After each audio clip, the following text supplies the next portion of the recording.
Hello, welcome to DV2023 TV. Thank you for stopping by my channel to watch my videos. If you're new to my channel, please hit the subscribe button so that you'll be alerted whenever I drop a new video. But if you've been coming here and you haven't ever subscribed, please hit the subscribe button.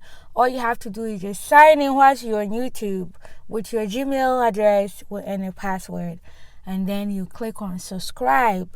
And if you have subscribed, it will show that whenever you go to YouTube and if you're signed in, it will say subscribed. All right. Thank you so much for doing this. Today, I'm going to talk about the video that all of you guys have been waiting for. And this has to do with the DV2023 instructions. And this is question number 9. Question number 9. And that has to do with the mailing address.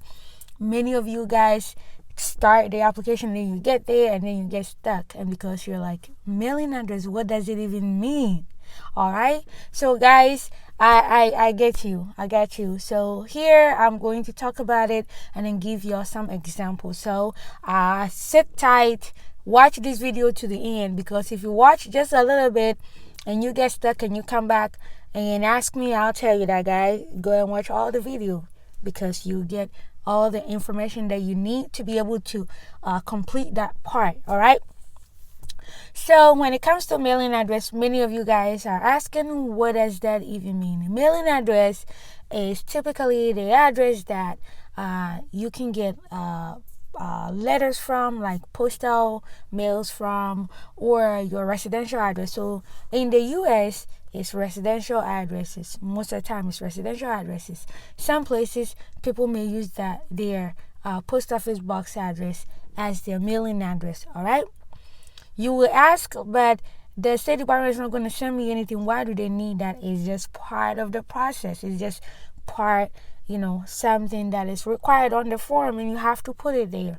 All right. So I'm going to talk about all the parts of the mailing address. And the mailing address part, question number 9 is 9A, 9B, all the way to 9F. And these are the parts that I'm going to talk about, 9A through 9F.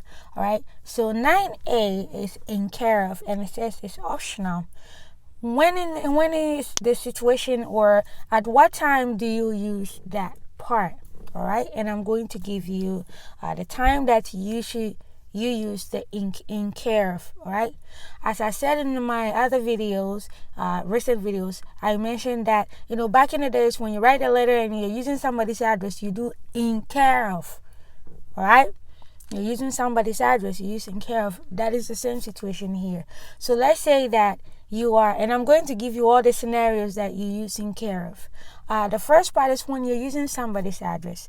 So let's say that now where I'm at my parents' house. All right.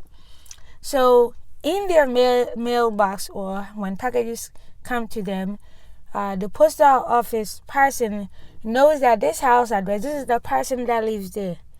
So if my name is on the package, and they'll be like, your name is not on the mailing address for this address. Your name is not on the mailing address, or your name does not show that you are a resident of this address. So sometimes they might either send the package back, or they might, deliver it. So in order to avoid the situation where you get a package and then the post office people look at it and they're like, looking at the names of the people who live here, this name is not on our list of people who live at this house. So in order to avoid that situation, you do in care of. So let's say I want the package to come to me, but I'm using somebody's address. I'll use like in care of the person's name, so that when the postal people see the package or see the mail, they know that, oh, this person, they'll recognize the name, because the name that I have under the in care of name is the person who lives at that address, the person who is recognized for that address, the person whose name is registered on the PO box for that. Okay. The other option, scenario when you're using care of, is when you're using your business address, a business or a company address. All right. Let's say that you work for Bank of Ghana, or you work for MTN Kenya, you work for MTN Uganda, and let's say maybe the Uganda Kampala's office, MTN Kampala head office, MTN, main office in Kenya, like in Nairobi. Maybe that is where you work at, all right? But the post office, you use the address of your workplace. But the postal man doesn't know you. They know the company, they don't know you.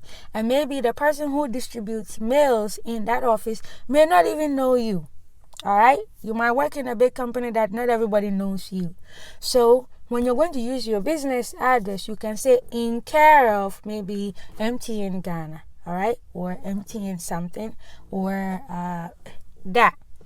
So that in care of whatever the business is, or in care of Great Mind Automotive Repair Shop, in care of this person. So you can use a name as in care of, or you can use a business as in care of. You can also use a church.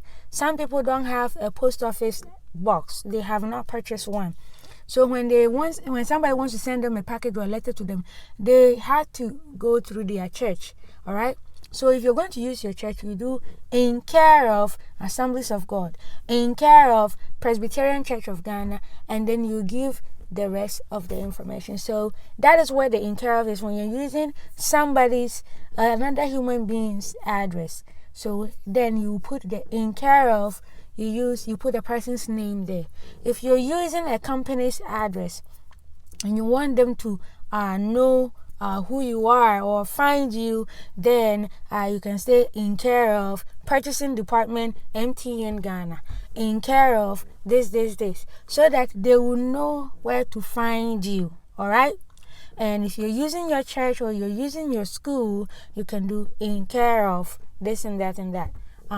But it's optional. If you're using your own, let's say you've told your uncle, you always get your mails from your uncle's postal address, and your uncle knows you, knows that it's you, then you don't even need to do the in care of, even though you're using your uncle's address. You've been receiving mail from his post office box for a long time, so your name is recognized.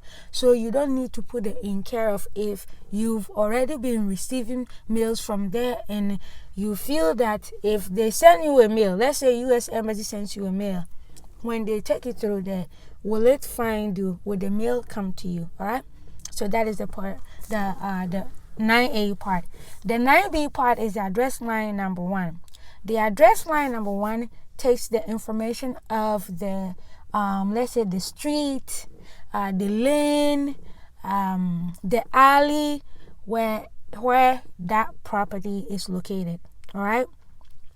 If you're using like a street address and all that, then line 1.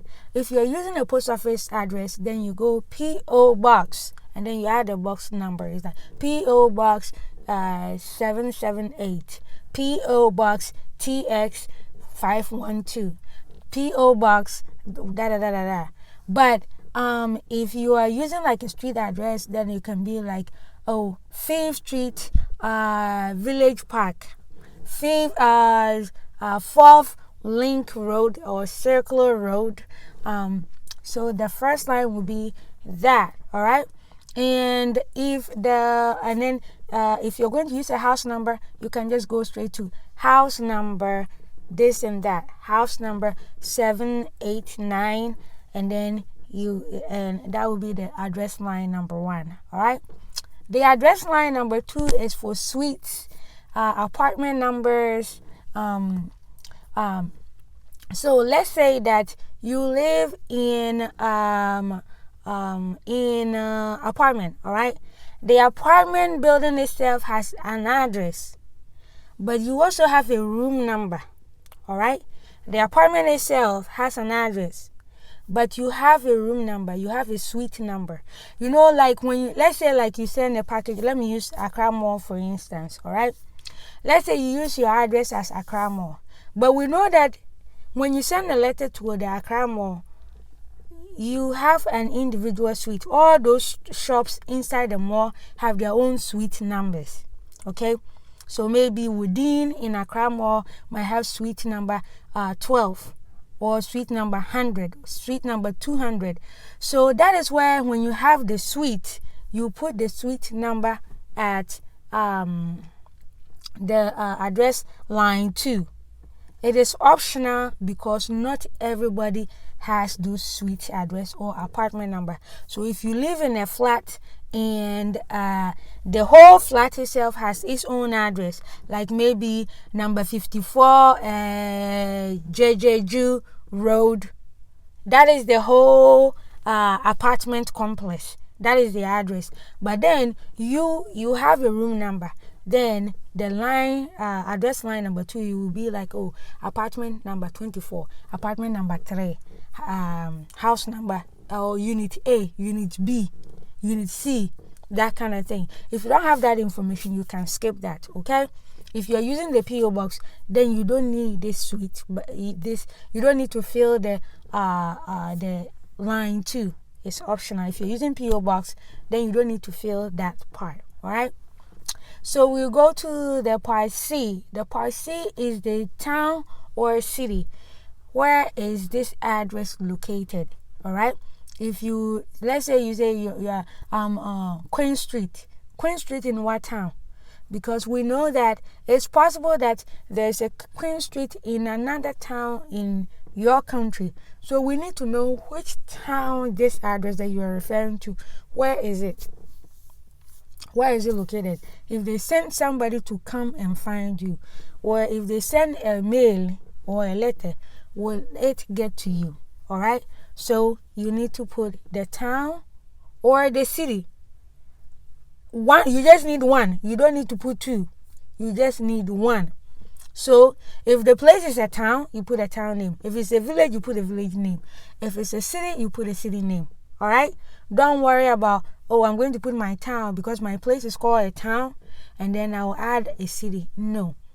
Whenever you see town and then you see that slash sign that is slanted like this, it means or. So it's this one or that. It's not both. This or that. When they put the slash there, it kind of means or. So it means this one or that one, not both. Okay? So it's either the city or a town, but not both. So you need to put one city. All right? So if you are in Nairobi, you put the town Nairobi. If you are, or the city Nairobi. If you are in Kampala, you put Kampala. If you're in Accra, you put Accra. All right? But if it's maybe a suburb of Accra, then you don't put Accra. If it's Tesh, you put the Tesh. If it's Abelempe, you put Abelempe. If it's Agbogloshi, you put Agbogloshi. If it's Circle, you put Circle. All right? And then the next part is part E. It says district, county, province, state. All right? For those of you from Ghana, we don't use district when we are doing address. We don't use county when we're doing address. We don't use province when we're doing address. We don't use state. So the equivalent of that in Ghana is region. Those of you from other parts of Africa, you might recognize what yours is. Okay?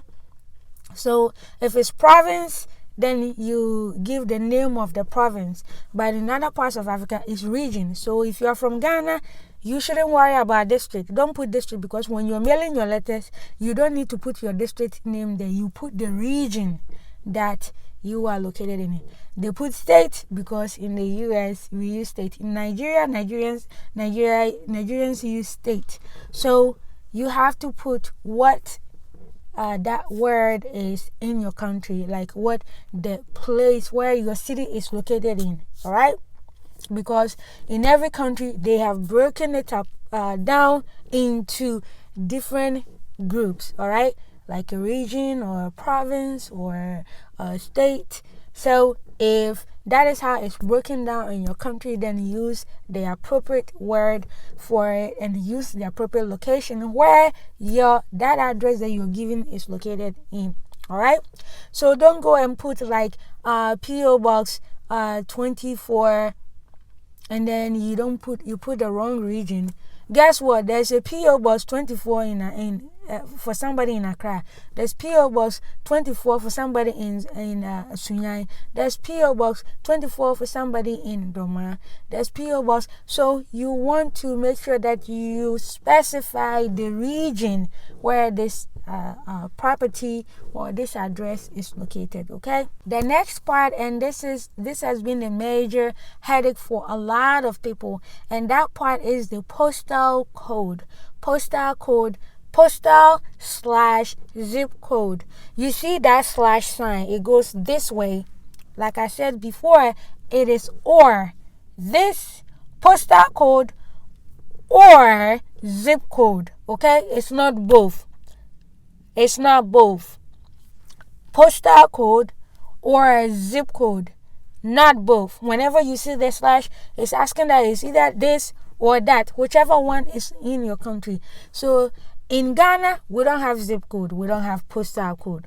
So you check right in the 9F, you check, there's a little box there. You check, you click inside the box, and it will check it that, oh, there's no postal code in my country, or there's no postal code in my area.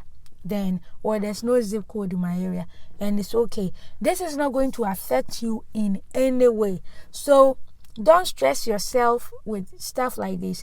I'm just teaching you so that you would know, you will understand what these things mean. All right, don't overstress yourself. But guys, this video has been a little bit longer, so this is where I'm going to end this video. But thank you so much for sticking around and watching the video till the end.